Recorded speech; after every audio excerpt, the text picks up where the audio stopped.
you want to be in the U.S. because we can save you from a heart attack. You can save you from a stroke easily.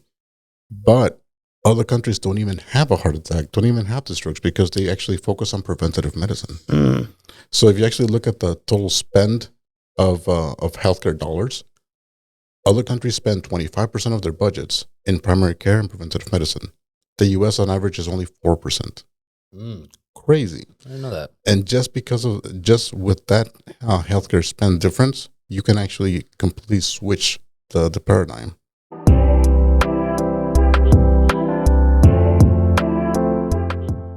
Welcome back to another episode of the PartONE podcast. Today's guest is going to be Josue Gutierrez, Dr. Josue. Yeah, you butchered it already.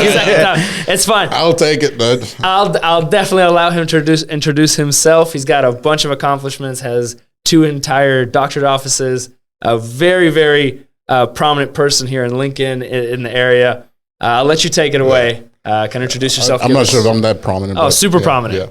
Hi, my name is Josue Gutierrez. I'm a family medicine doctor, and I work over in Crete and also Lincoln. I have 2 clinics there, and also part-time faculty at LAP.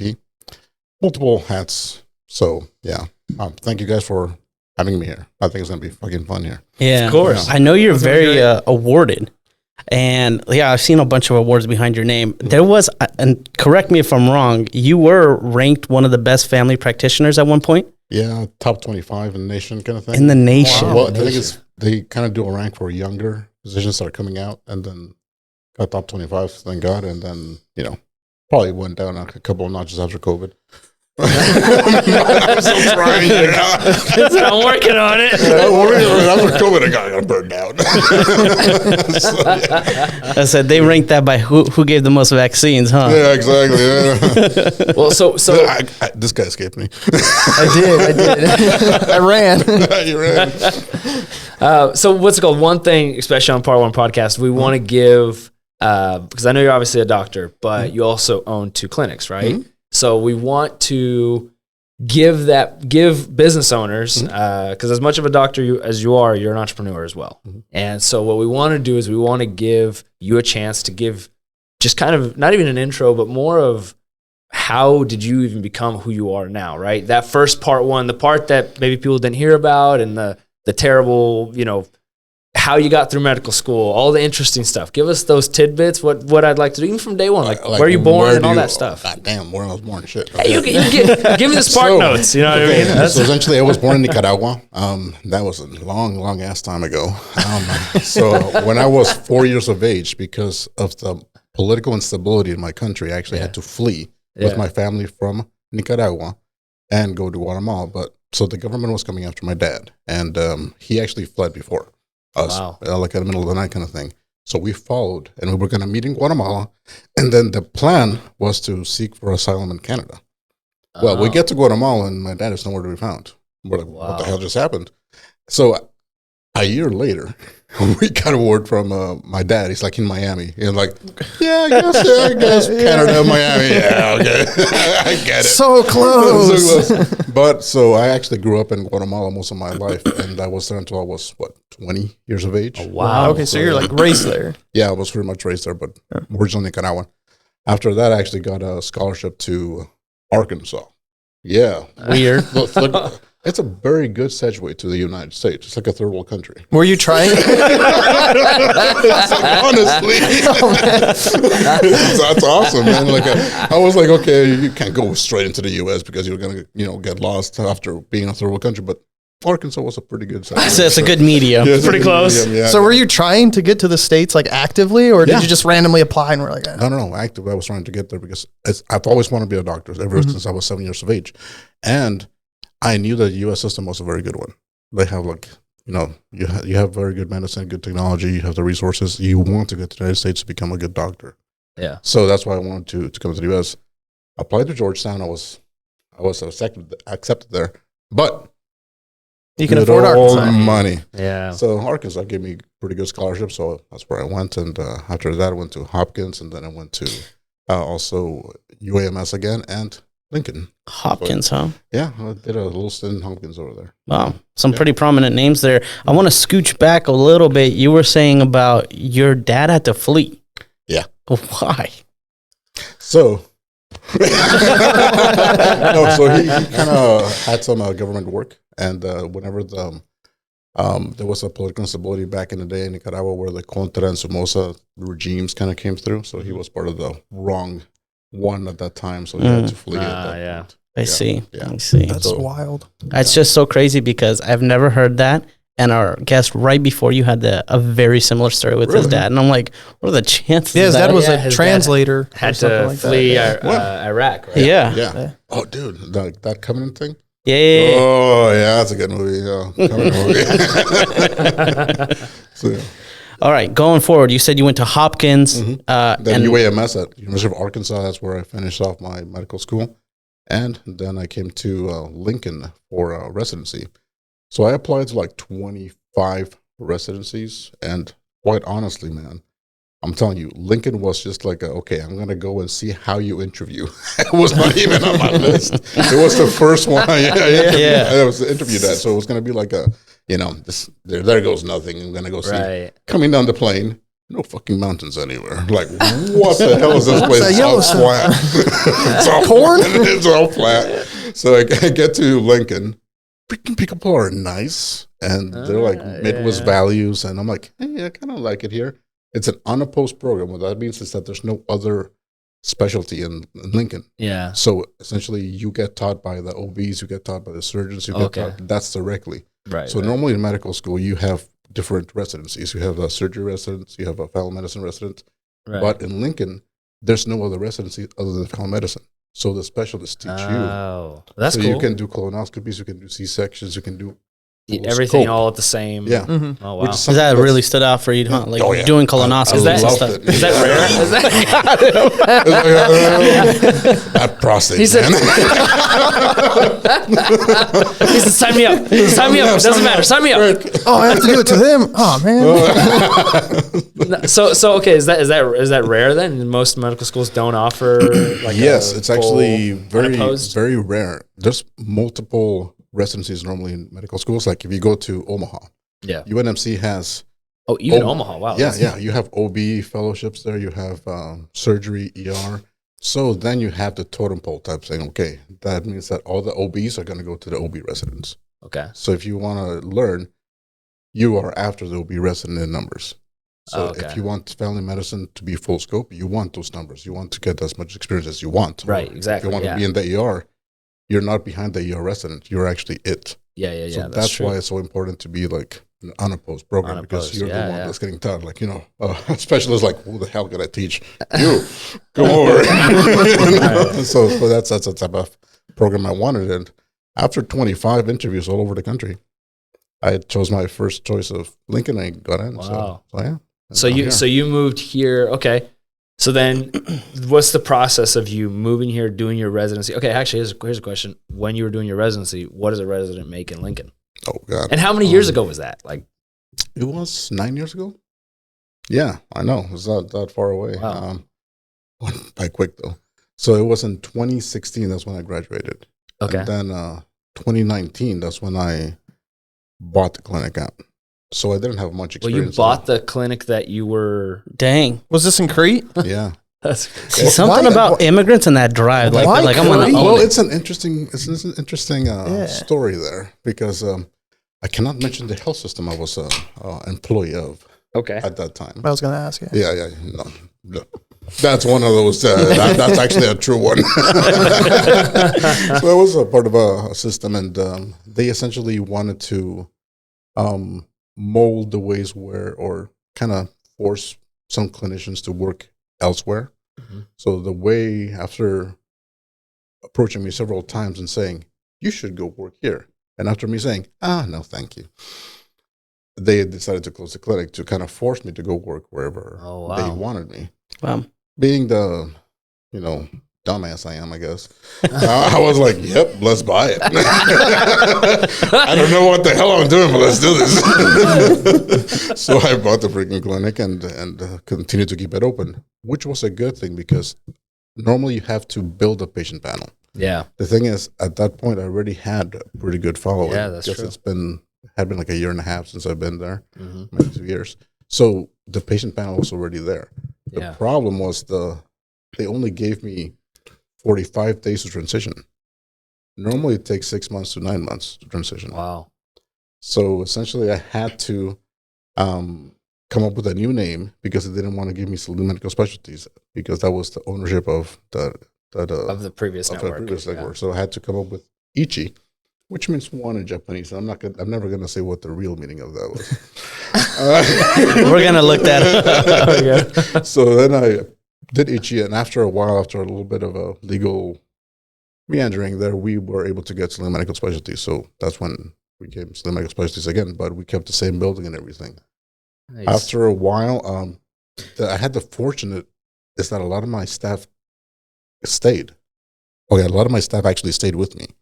So that was great. I also had another PA that stayed with me, so I was not there alone, which is perfect. You know, that you always want your staff to follow you. You always want to give as much to your staff as you want because you want them to succeed. And then contrarily, they also want you to succeed. Right. But that has changed a little bit with the new generation, which is kind of interesting. That's something we can talk about. This Gen Z.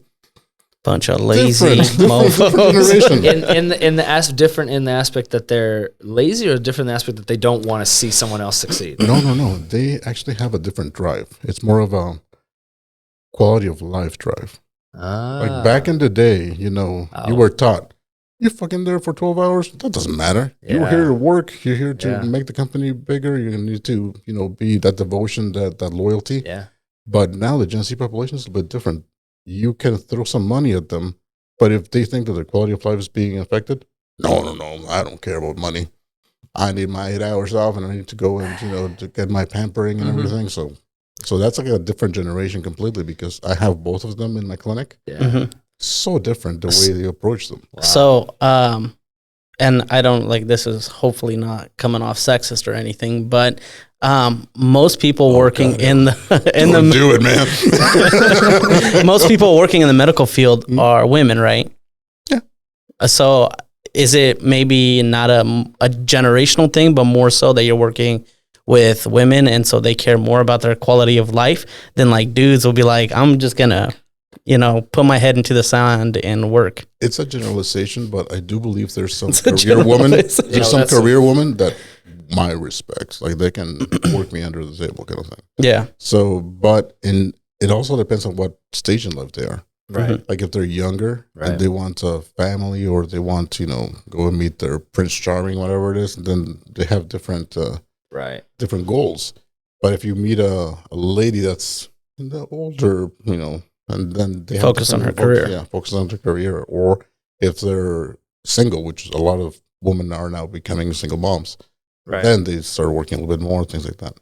Well, so that's one thing that like from our, like we're just on the cusp of that previous generation where like, cause like for me, it's like, hey, if you don't work 12 hours a day, how do you expect to succeed? Really, like that's kind of the cloth we were cut from. I mean, all our parents are immigrants, so it's like, boom. So it's like, hey, they had to work not just one but two jobs, both of them. We didn't really have much growing up, but that was the bare minimum standard.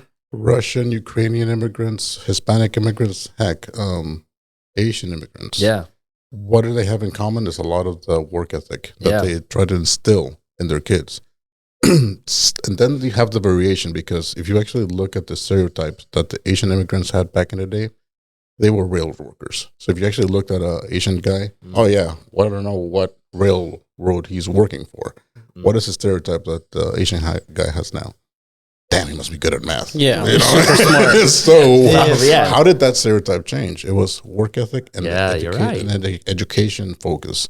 But then you have different types of races, I guess. Right. Then you have the Hispanic, which is mostly focuses on the work ethic. Right. Many of them don't focus on that education component, which is something that for me is wrong, because we need to change that stereotype of Hispanics. Yeah. Then you have the Ukrainians that also have a strong work ethic, but they're very family oriented as well. Yeah. So that sometimes that impedes them from going into their career, because they want to be more family oriented.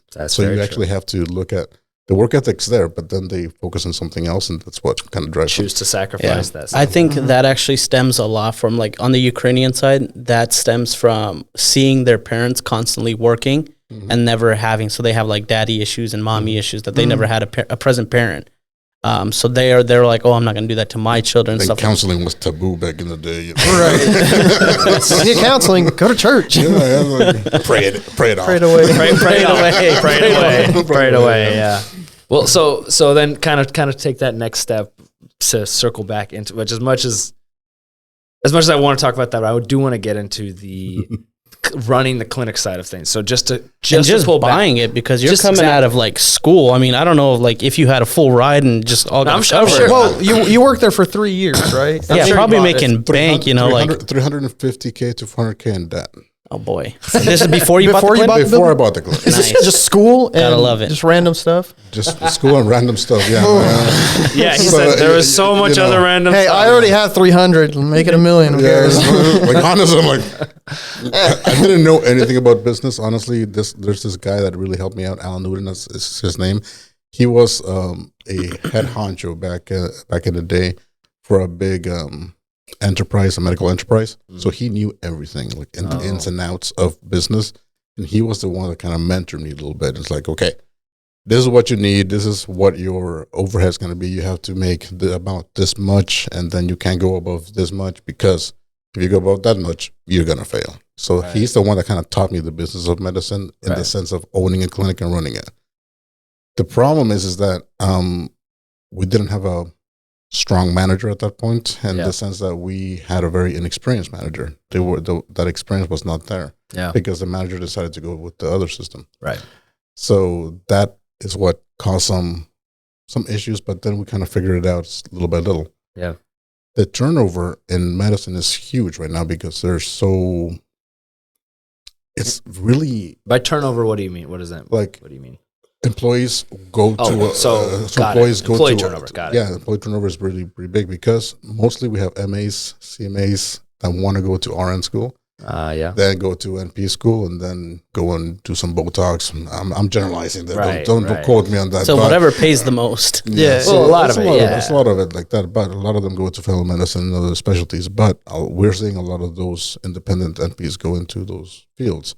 But that turnover is what really kills a lot of the clinics, independent clinics, because what did Brian do? They actually established a school That makes to get those nurses and everything, and just to continually have that sequence of, okay, yeah, we're gonna get a new one. But the independent doctors have to fight against Brian, against CHI, against all these other systems to get those employees. So that's a huge So it's like a David and Goliath type of thing. Like all the small clinics in the local area always have to fight against the big hospitals and stuff like that. How do you fight? I mean, because like Brian can offer schooling, they can offer more money. How does a small town clinic attract somebody coming in? The quality of care that you give. So there's an ACO, there's Accountable Care Organization. Essentially, it's a group of independent clinicians that came together and said, we're going to provide the best quality, and we're going to show it nationwide. So that's the way we can actually, we're part of that ACO, and every year they look at how many colonoscopies we're doing, how many mammograms, percentage of mammograms, percentage of vaccines, percentage of controlled A1Cs, which is for diabetes, blood pressure control, all those. And then we give the numbers out there. And they've seen that the small clinics that are independently owned actually do a lot better, because they know their patients, they know what they need. And in general, that is what's driving that competition, because they can have a lot of money, but they don't have that sometimes relationship, and they're so rigid in their structure. They're not flexible. Like It's like hard to talk to somebody like face to face. Yeah, no. The thing is also flexibility. Like, okay, during the whole COVID thing, you had to go into telehealth. I literally set up my telehealth in 2 days. Yeah, I actually remember calling you. Yeah, I know. Yeah, I was like, you're like, I don't want it. Don't do it. Don't jab me. It's just a cold. But honestly, if you actually look at the Brian system, you had to go through all these different layers just to get a program approved. So that took 1, 2, 3, 4 weeks to set up telehealth at that point. So that flexibility of being a small clinic, it's amazing. Yeah. That's a contingent quickly. So basically, the benefits you're getting from that ACO is dependent on your numbers. So were you pressured to give vaccines to get better benefits? Actually, the COVID vaccines was not in the ACO measures. Okay, so how about modern day vaccines like Just like that you give like to little kids, like the mRNA and stuff like that? HPVs, like the HPV actually Right, is sure. one of the only Right. ones that are there because the HPV can actually prevent cancer. Mhm. So that's the one that really has a lot of backing into it. So a lot of the vaccines are actually not in the quality. We focus mostly on the hypertension control, the diabetes control, COPD control, and just keeping people out of the ERs and out of the hospitals. Mhm. So then, just to kind of button up that vaccine question, is there just on your side of things? We've seen just in the past, like when we were kids, like when we first came to America and stuff, there was a handful of vaccines, or maybe I didn't. Maybe I just didn't know. But I feel like My mom showed me my records. I got all of them. I got all of them. I got all of them. Literally Yeah, I can all tell. of them. And you're still with us. It's rare, but it's Shocking.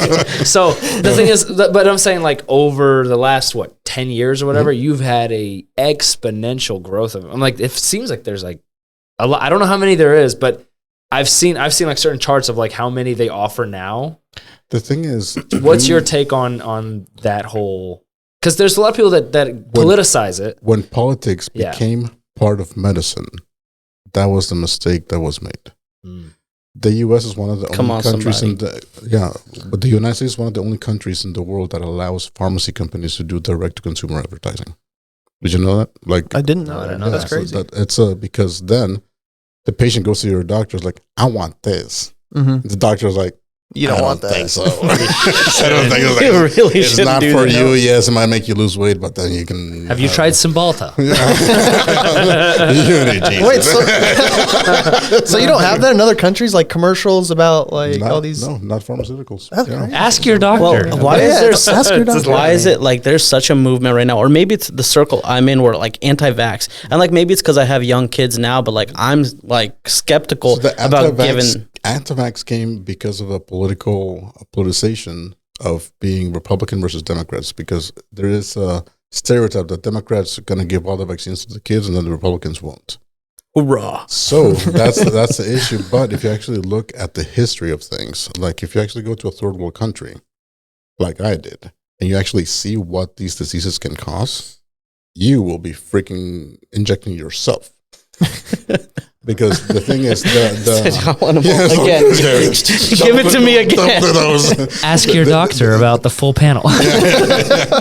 Just throw a dart into me. The thing is, if you actually go to Guatemala or these third world countries, you can see what polio can cause. You can see Right. what measles can cause. You can see that.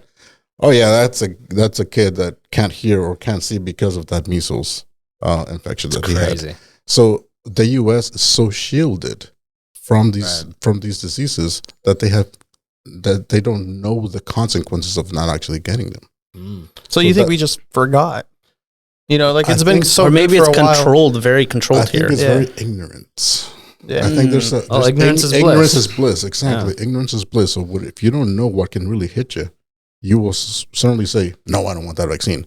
But then if you go to a third world country and actually look at that polio kid or that person that's in the iron lung because they can't freaking breathe by themselves, that's when you start realizing, yeah, the vaccine's not that bad.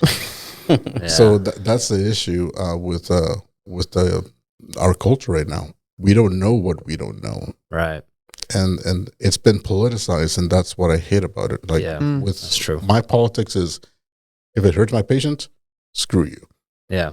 So I'm not even Republican or Democrat. I'm more of a health-driven guy. Health So first, if it hurts my patients, screw you.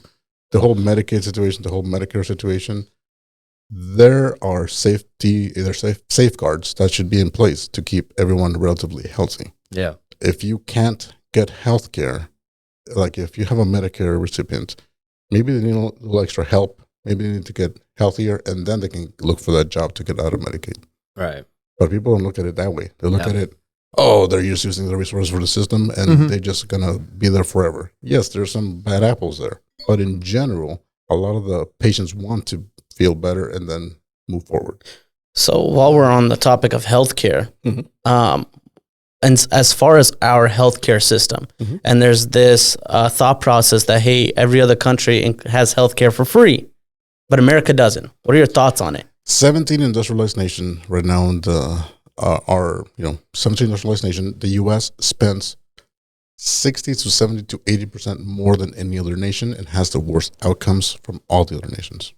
Why is that? Yeah, how does that make sense? Because if you want to have a heart attack and be saved from death, you want to be in the US because we can save you from a heart attack, you can save you from a stroke easily. But other countries don't even have a heart attack, don't even have the strokes because they actually focus on preventative medicine. So if you actually look at the total spend of healthcare dollars, other countries spend 25% of their budgets in primary care and preventative medicine.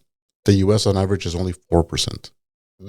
Crazy. I didn't know that. And just with that healthcare spend difference, you can actually completely switch the paradigm in our healthcare system. So it's a whole different strategy. Oh, so, dude, yes. so then the thing is, I think that's why a lot of people, that's why essentially why it got politicized, because if you're, let's call it big pharma or whatever you want to call it, right?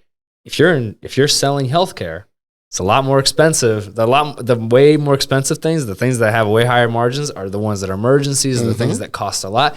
So why prevent any of it? You know what I mean? So because and then you look at all the lobbying and all that stuff. Why in the world is there only 4% when we're the most developed, potentially successful nation in the world? We are throwing too many dollars. Like, oh goodness, if you actually go to Finland, you have to go to the Nordic countries. Yeah, they spend substantially less money than us, and they're healthier. Yeah, because they actually prevent disease, not treat it. Do you think by preventing disease, do you mean like they have different practices in medicine, or is they it focus food? on nutrition? Yeah, they focus on exercise. They focus on mental health. They focus on all these things that actually are evidence based to actually make you feel better and not get sick. The U.S. always catches them right before they're about to go down under, That's when it costs the most. That's when it costs the most. And the thing is, it's also primary care doctors are not encouraged, or like the brightest are not encouraged to go into primary care. Like whenever I was in medical school, I had pretty good grades, and they're like, oh, you can do ortho, you can do dermatology, you can do whatever you want with your grades. Why do you want to become a primary care doctor? Why did you? I'm a semi-ADHD, so I wanted to see something different in every single room. That's my thing. And you also need to know a lot about a lot. So that's why I love primary care, because in one room you have a little newborn, in the other room you have an 80-year-old that's on hospice, then the other room you have an OB, then the other room you have a chronic diabetic patient. So you have to know everything about everything, essentially. Yeah. And then whenever you know you have to go to a higher level of care, that's when you refer. But what's happening right now in the system, like I mentioned before, they want more money going into specialty care because insurances pay more to cardiologists, to dermatologists, to endocrinologists than to primary care doctors. So big health systems that own these primary care clinics just want them to come into the door and be referred to their specialties because then they can charge more to the insurance systems. So then here's a question directly hitting the insurance side. Okay. So there's this aspect where, yes, hospitals and clinics and all that stuff, they choose who they serve and whatnot, and who their patients are, and they are the ones that provide the care. But in America, everything's run through insurance. So a lot of times, like, hey, if your insurance doesn't cover it, I can't cover you. You know what I mean? Like don't cover it. So what's your thoughts on this aspect? Because like, in a lot of ways, insurance is medicine or healthcare, quote unquote, is so expensive in the U.S. because insurance is so expensive.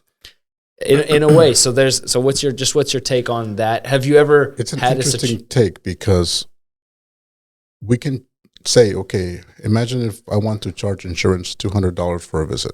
Sure, they're not going to pay me that. Yeah, they're only going to pay me $90 because that's their top that they pay. Now we can't charge two different people different things, right? So then you have the uninsured guy that I still have to charge $200 to. They don't have the negotiating power. So who gets screwed over? The uninsured guy that has to pay the full $200. So that is a bad system. Like, and if you actually look at hospitals, whenever you go to a colonoscopy or something, and these are all numbers that I don't know, but as examples, they will charge $5,000 for a colonoscopy because they have the room fee, they have all this other stuff. They might only get $1,800 of that. Yeah. But then you have the uninsured guy that has to pay the whole $5,000. Right. Because they can charge different, because that's against Medicare bylaws and against all these other bylaws. So who gets screwed over? The ones that don't have insurance. So you prefer uninsured people because you do get more of it, right? I actually switched them over to my free clinic. So that's what I do mostly with uninsured. I either put them on a payment plan that they can pay as they go, or I also have a free clinic that I do every month that I see chronic care in. Because I'm not, if I wasn't in for the money, I would have never gotten my own clinic, honestly. The day I was forced to make a decision, I had 10 job offers that same day. Oh, wow. And one of them was in Omaha paying me $500,000. So why? What was the drive behind it? Yeah. I like my community. I like the community I served. I think I felt fulfilled by the job I was doing. And I know that there's very few Hispanic doctors. So a lot of the Hispanic kids, whenever they say, "You're a doctor," then they started seeing, oh, I can be more than a Smithfield worker, which is, there's nothing wrong with being a Smithfield worker, but they don't have the people to know that they can do it too. Yeah. That's the issue. Like if you see someone that's your own race and actually make it speaking perfect English and going beside all these other guys and actually making it, you get encouraged. You're like, maybe I can do it too. So that's why I decided to stay in that community, because it was very, heavily Hispanic. That's very noble. Yeah. So we were talking right before we got into this tangent of the healthcare system of America. You bought the clinic. Can we ask what you bought the clinic for? Or give us an approximate. Around $650. Jeez. So you're in that and you're like, here, Here take you my go. card. He's like, hey, I'm already, Put it on I'm already my in card. debt. I know. I went to the bank and was like, take this. Yep. That's what I did. He's like, you You own own me now. He said they say arm and a leg, and that's not true. I'll give you pre-prostate exams. Okay, so you went to the bank. Did you do owner financing or did you get a loan for it? Loan. Okay, so you bought. So what are some challenges? So you bought the clinic. You got 45 days transition over. What are some challenges that you encountered after those 45 days? Was it just like, oh, all of a sudden now you're making money, you got all these patients? It's like you're a doctor and a CEO. What are your The biggest thing is, challenges? the thing you don't know is that insurance companies don't pay you immediately.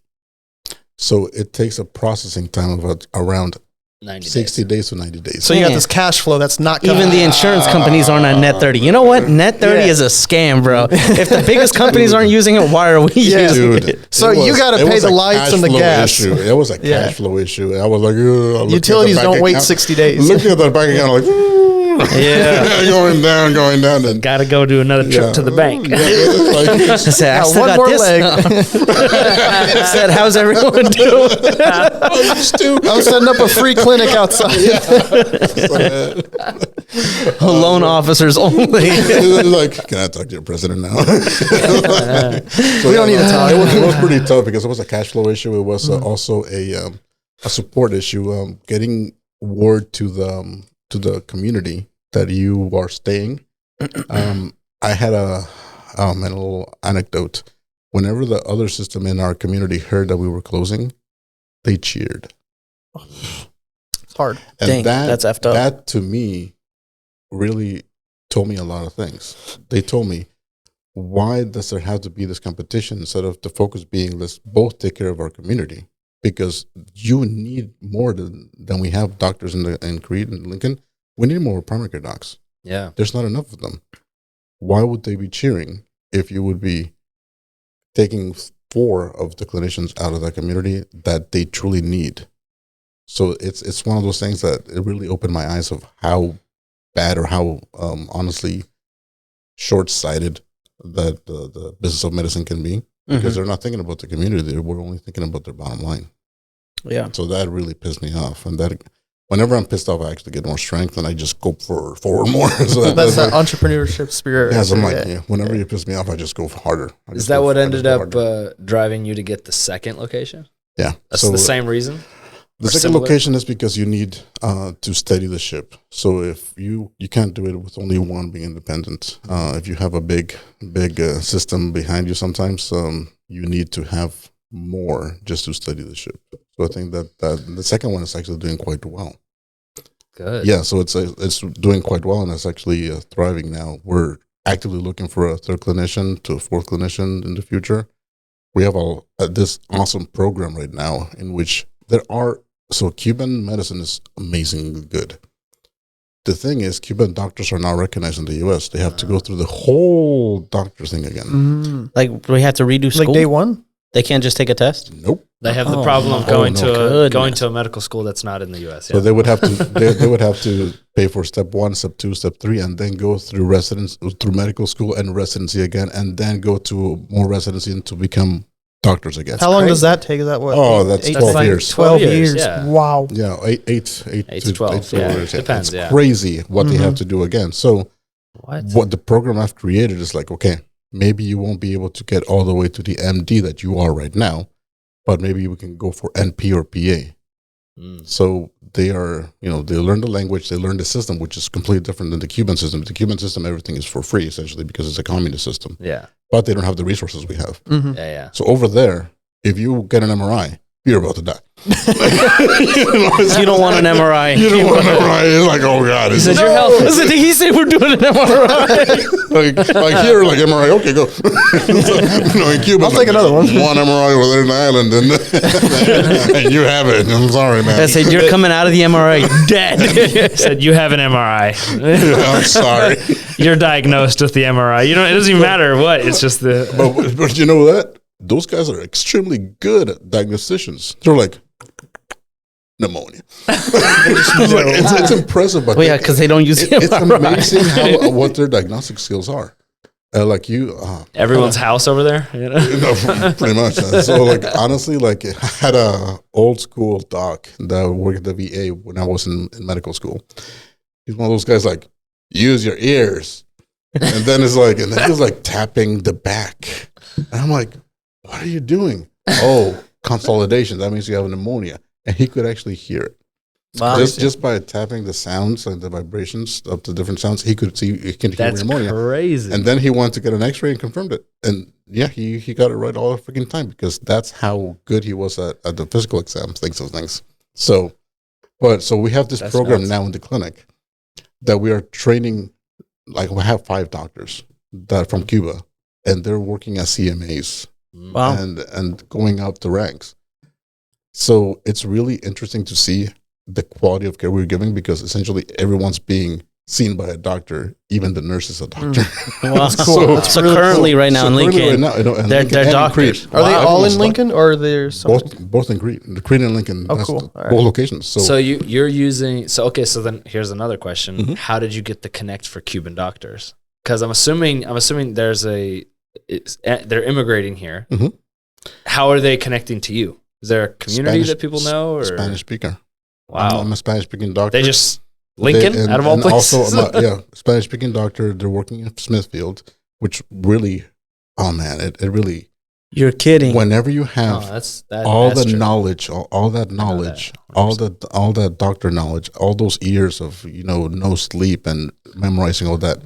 And then you come to the U.S. and work in this, it's not bad working in Smithfield, but those talents. You're working in a factory. Those talents are wasted. Yeah. And that killed me because I know how hard I had to work and memorize all these things. And then these guys love medicine. Their drive is impressive. But they have to go work to Smithfield or they have to go and do construction. So whenever they heard about me giving them the opportunity to learn English, learn the system, they jumped at it. Mm-hmm. Wow. Because they wanted to go back and actually do medicine and actually help their communities. Yeah, because medicine definitely has to be a passion thing. I don't understand 10 years, 12 years of schooling. Oh, yeah. You have to love it. You have to love people. And because even if everyone doctors, obviously they're making bank, obviously, but then you have to take into account what's the opportunity cost of that, right? Because it's a really, really difficult career, and you're not making anything until you're 30 or 28. Right. And here's the thing: you're behind 10 years? You still got to pay off the student loans and stuff like that. So there's a good time where you're working on that. 31, 32 years of age, and then you can start working on your 401k. And that's if you. And you got to work on it a lot.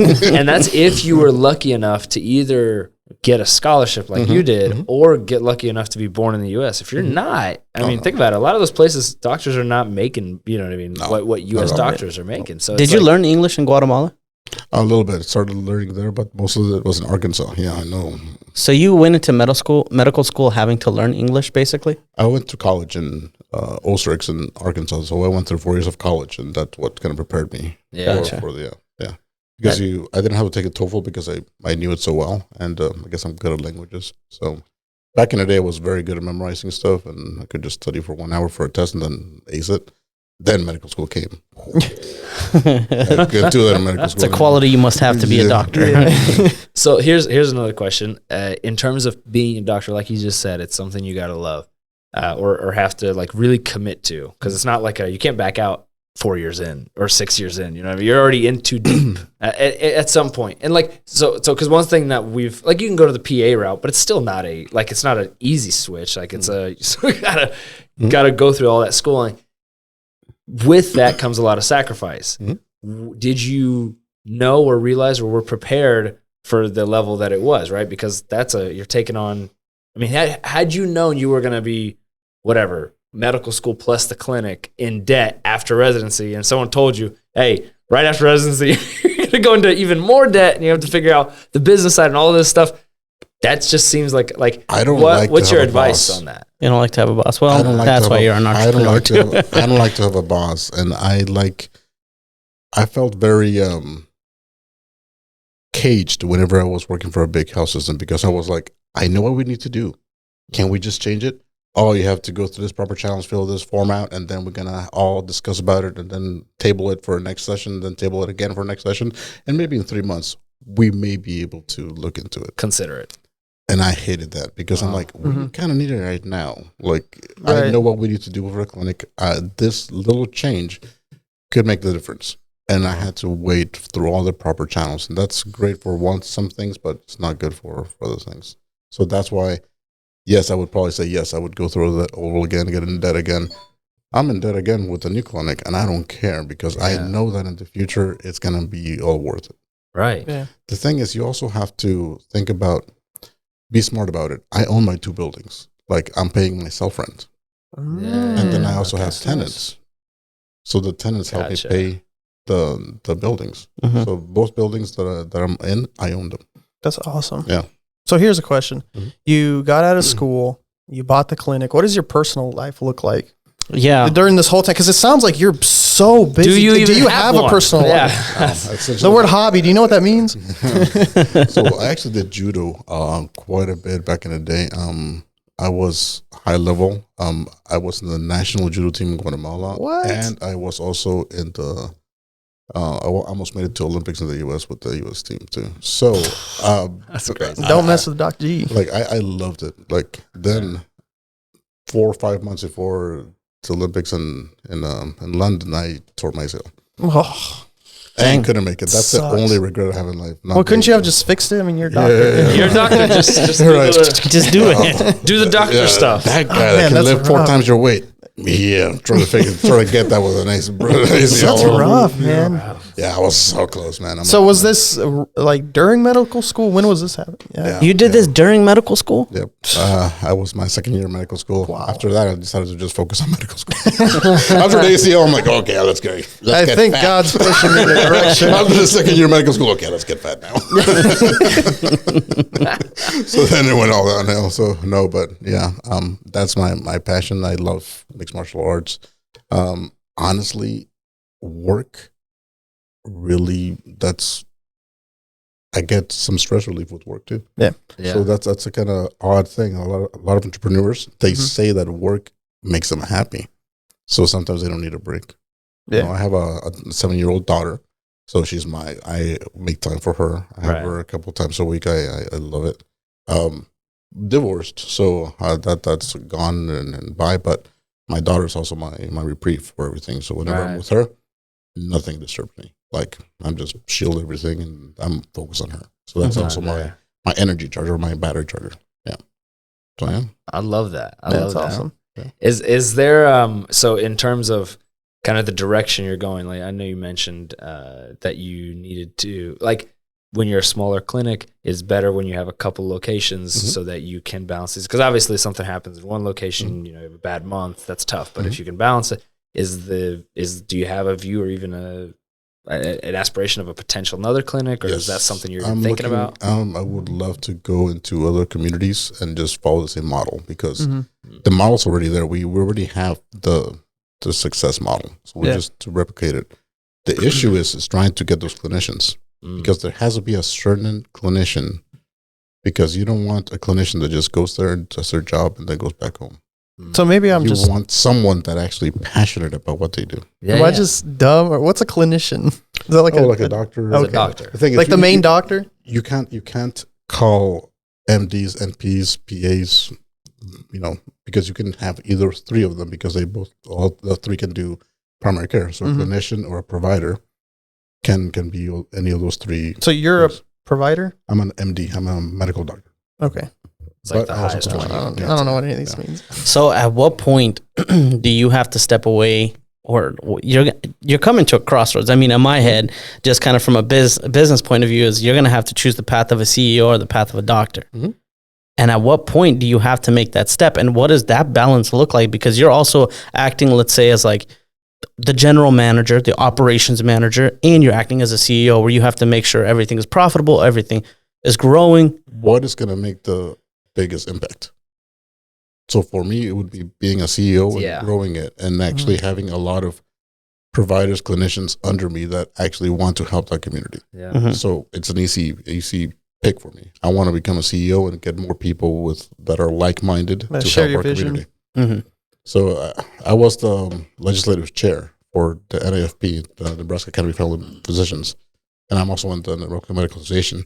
There was a doctor that once said, I can go to my clinic and affect 3,000 people, see 3,000 people. But if you actually go to the legislative route and talk to all these people and actually go to help with bills, you're affecting 20,000, 25,000, 30,000. So that's the way I see the clinics. How can I affect the most or touch most lives? So, and at what point is that? I think that for me, it's just, let's see how much I grow. Yeah. When that opportunity comes, you'll know. Yeah. So it's something that I believe a lot in God putting things in place. I think that whenever I had a choice of two buildings, one that was like 10 million, the other one that was like 4 million. And I really wanted a 10 million one. Probably, but really the bank nice. didn't want to give me, not enough prostate That's the exams. Gen Z coming out. Not enough prostate exams. They're like, you're out of legs. Yeah, you tore an ACL on this one. That's 4. But the thing is, whenever I proposed to the bank the other one, easy peasy. Oh yeah, go for it. They had already 2 tenants already, so that was like my sign. Like, okay, it's an easy route. Yeah. The path open, so Right. I'm gonna go for that one. Yeah. I had a question. Okay, so then since you brought it up, especially being an entrepreneur, there's so much unknown. especially in this market, we have conversations about this stuff all the time. Of like, man, sometimes it just feels like I'm drowning, but then you look around and like, okay, everyone else is drowning too. Okay, cool. But we're not alone. So Hold my hand, man. So, But I'm also drowning. so with that being said, and on top of that, you're not just worried about your salary. You now have people under you that are also taking care of their family, and you are not. And now even on top of that, you're caring for people. So every decision you make means more than just an appointment. It is now someone's livelihood. How much of I would say religion or God plays into that, or is that something that you take into account? Is that something that centers you? Have you thought about it? It's a value system. I think that my mama said, if someone gives you their trust, don't break it. Like whenever I have an employee that comes and starts working for the clinic, essentially they become my family. Right. I have to take care of them. I have to take their issues essentially become mine. And I know it's a very paternalistic way of seeing things, but for me, that gives me motivation to really do my best every day because I have so many employees under me and I want them to succeed too. Yeah.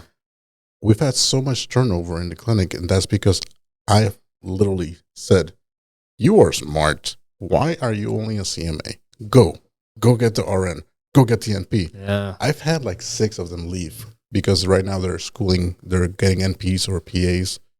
And Yeah. hopefully, and I'm not asking them to come back to the clinic. I'm just asking them to go out there and do Yeah. whatever they want. Mhm.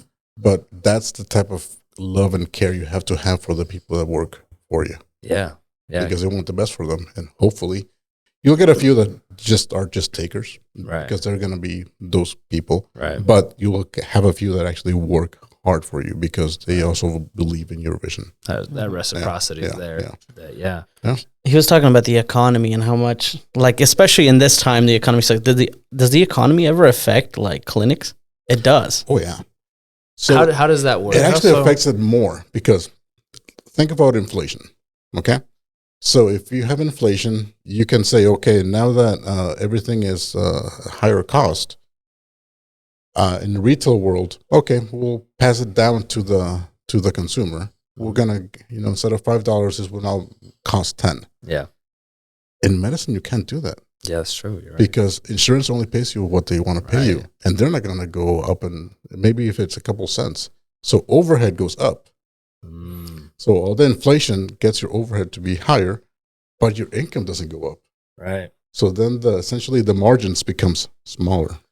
So you can't change your prices. No, because sucks. we're kind of, I know.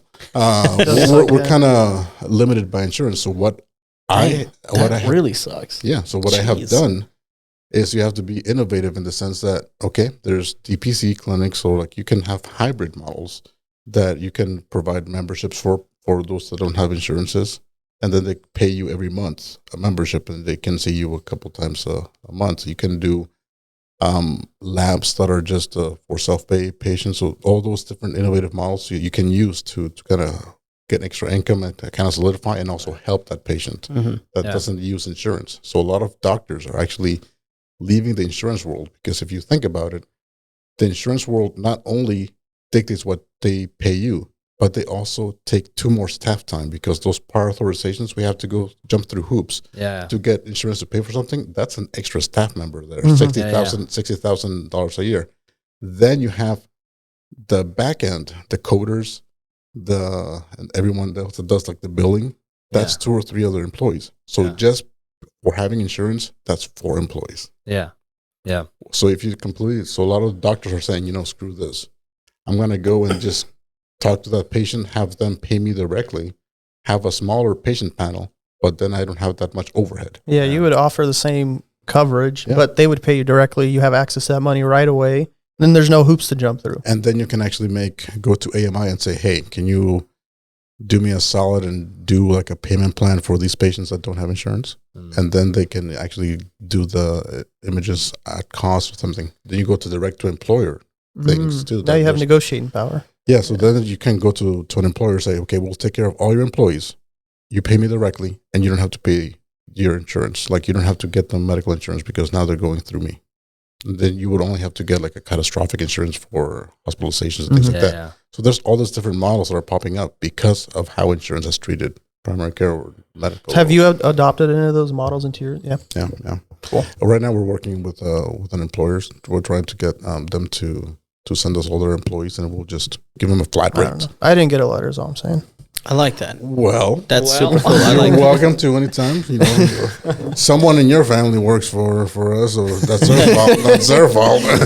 So you're working directly with employers to basically partner with them. Man, I really like That's that. cool. I That's feel really like cool. even as like small business owners, I don't know how much you guys have shopped, Exactly. but like, dude, It's expensive. it's man. expensive, and employees ask, and it's like, Yeah. dude, as a small business, you can't afford to give. $100K, $150K a year. Yeah, for you all just your can't employees. afford to offer those benefits. So that's Not that's more. very interesting. Yeah, We'll have to then- talk after about that. No, honestly, you can actually do direct employer advertising.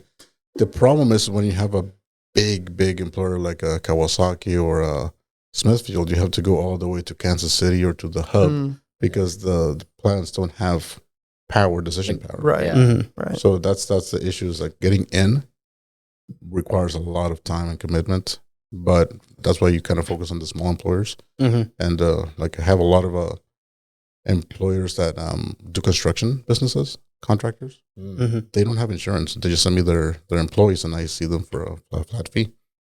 And I like that. they Pretty cool. they get benefit because they get their health care. Then if they have diabetes or anything, they get it controlled.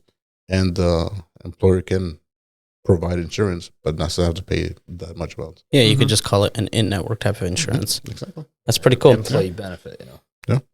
We're moving at a lot of different topics. My ADHD is crazy. Was there at any point during this, and this is like, I talk about on this podcast, we talk a lot about how unglamorous it is to start a business. You know, let's talk reality here. Was there any moments like along the way where you're like, crap, I think I'm in over my head. This might not work. Oh, yeah. Said yesterday. All my troubles are so far away. Go to do Beatles. You guys know Beatles, right? You're not. Yeah. I've heard of them. Yeah, the little bugs that come. Yeah. That's a dad joke right there. No, but honestly, yes. Initially, first 45 days, whenever I got this notice, like, oh, we need a language line. What's a language line? I speak Spanish. Like, I speak Spanish. You mean there's other languages in the world? It's not gibberish? Yeah, I know. So I'm like, oh, crap, I didn't get the language line. So things that you never even thought of that were already in place before. Yeah. And then all of a sudden and because we were a new entity, no one told us that we had to get it. So no one helped us whatsoever. So there were like, Alan could help us in the monetary things, but clinical, because of the practice manager was not there, we had a lot to catch up on. Right. So you kind of caught it on the fly and everything. It was really, really huge growth curve. That's when I felt like, oh crap, what did I get myself into? But interestingly, you know where we were in Crete before? That building? Yeah. So out of the blue, man, and this is like when opportunity knocks on the door, you have to freaking take it. So out of the blue, one of the guy that owned a physical therapy place down the block comes to my office out of the blue and says, hey, so we have to be out of our office like in 30 or 60 days because essentially the building got sold to Nestle. And, do you have some space here that we can rent out to do some PT?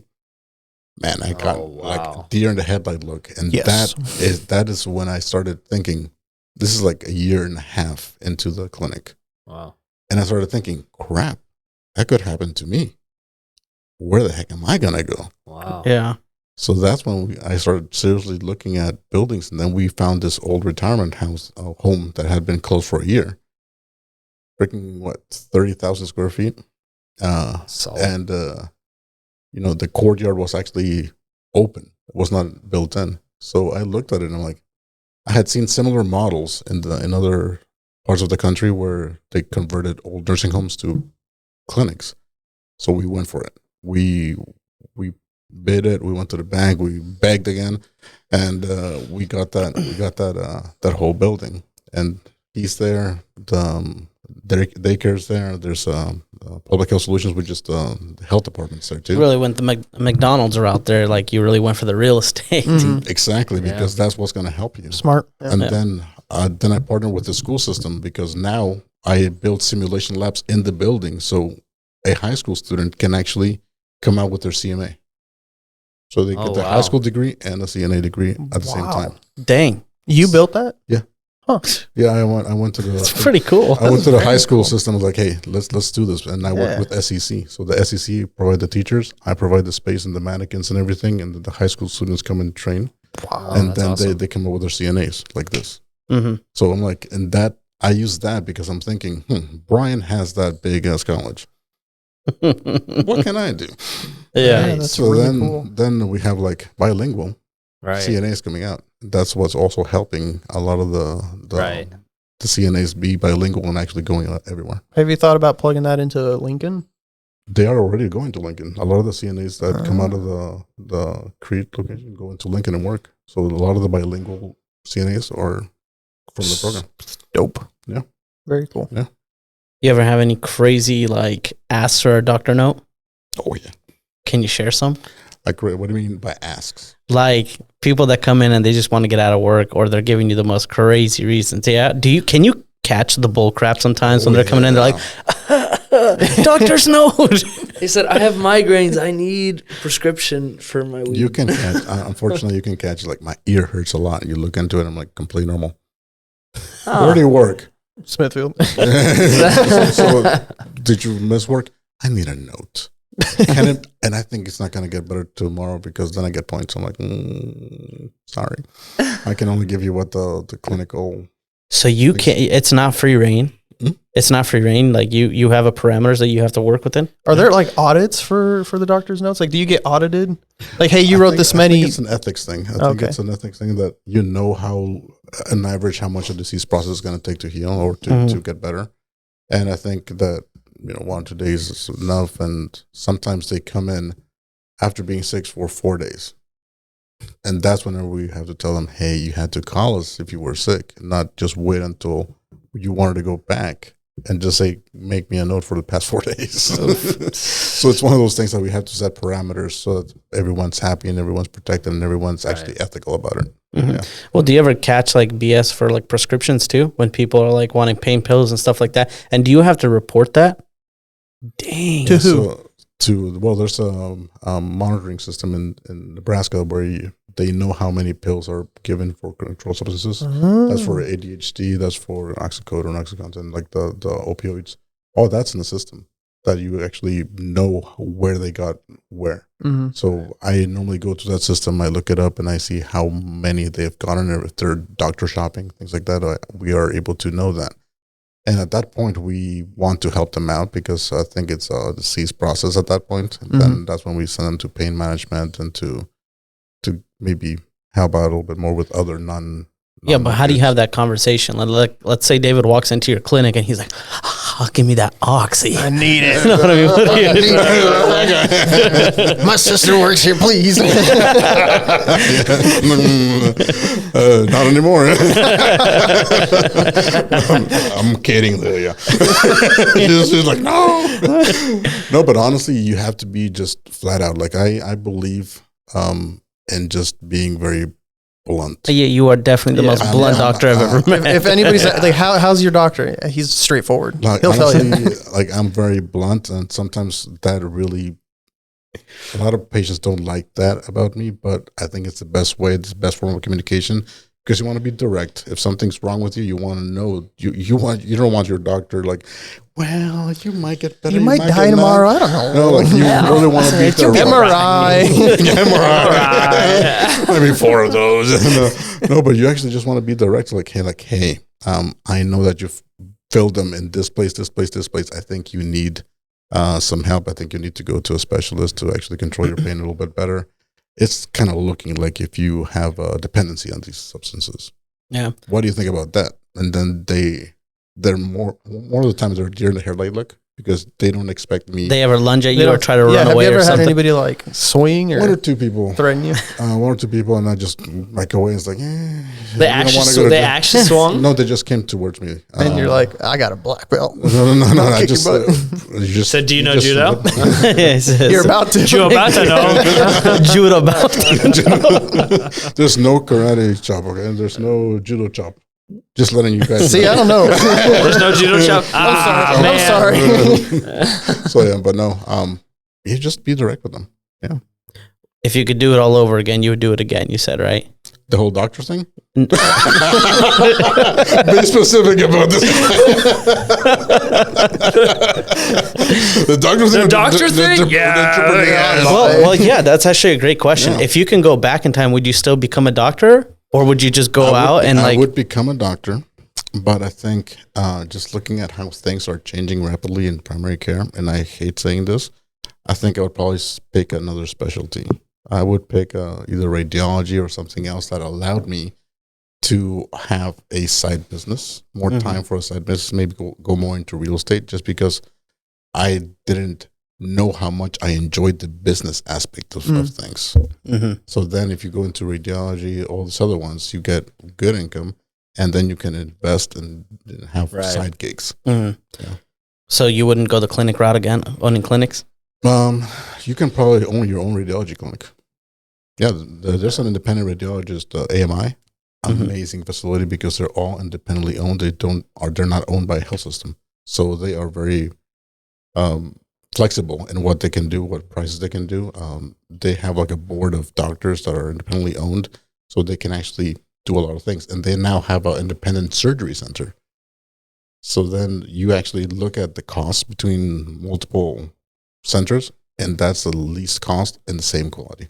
Wow. So when doctors start owning things, they actually go back to the ethics and actually want to do the best for the patients and not overcharge them. Yeah. That's the overhead that causes the most issues. So whenever you have a lot of administrators, having to everyone pay has to get paid. Yeah. You know? then that's when the overhead balloons. I see. Yeah. So as we're wrapping up here, give us 2 pieces of advice because you're kind of like a multi-person here. So give us an advice. Any people that are going in to become a doctor, what's your advice for them? Yeah. And on the flip side, entrepreneurs, what's your advice to them? Because you have like a double-decker type of like grind story. The thing is, if you want to become a doctor, you have to love it. And don't let anyone tell you that you're too smart for something. Because I think that you need very smart primary care doctors to keep people from getting that heart attack or getting that stroke. You need the best of the best in primary care, because 80% of the things can be taken care of by your primary care doctor if they're well trained, if they're trained full scope. You don't need that specialist to be controlling your blood pressure, because that can be done by a primary care doctor. Right. So that's something that if you want to be a doctor, don't let them tell you that you're too smart to go into primary care, because that's what's really killing the primary care base. Right? And then number 2, for entrepreneur, just go for it. If you're young, if you're a young entrepreneur, so if you fail, what? You have a lot of years to catch up and to succeed again. Heck, we always hear about the freaking KFC story. Even that guy, he was old, Colonel. But that's the thing. You just go for it. You try for it and just follow your gut. I think the little voice sometimes is a good one to listen to. Yeah. I just remembered that there's this stigma around you. You said you're very blunt. And we always make this joke. And it's like, oh, you're going to the doctors. He's going to tell you you're fat. And then I'm going to say I'm fat too, so that's why I can tell you I'm fat. I know how hard it is. Let's do it together. It's like, come on, man. You need to work on it. Yeah. We need to work on it. I'm big boned and muscle bound. I said, I'm a doctor. I know I'm big boned. You are not big. Like, dude. He said, if something happens, I at least know how to cure myself. What happens if you get It's like, oh God, there's I'm not sure if I should say this. There's some doctors out there that own restaurants. Yeah. But there also are surgeons that help with bariatric surgery. so I'm like, so they're creating their own clientele. Yeah. They're creating the market. I like that model. God. All right, Dr. G, it was awesome having you on. Thank you guys for having me. Thank you for tuning in, guys. We'll see you later. Thank you, guys.